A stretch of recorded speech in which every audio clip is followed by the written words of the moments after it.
Kako svojoj djevojci ili ženi učiniti rođendan nezaboravnim? Pod 1.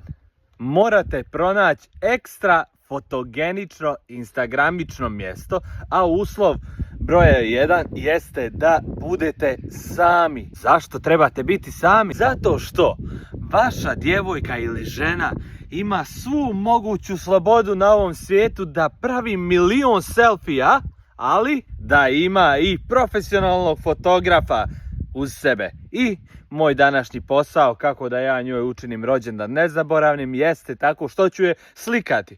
Ljubavi, idemo na sljedeću lokaciju.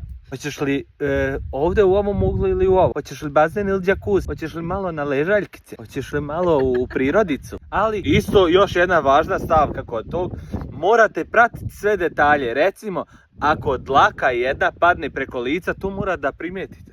Stomak obavezno morate reći da se uvuče.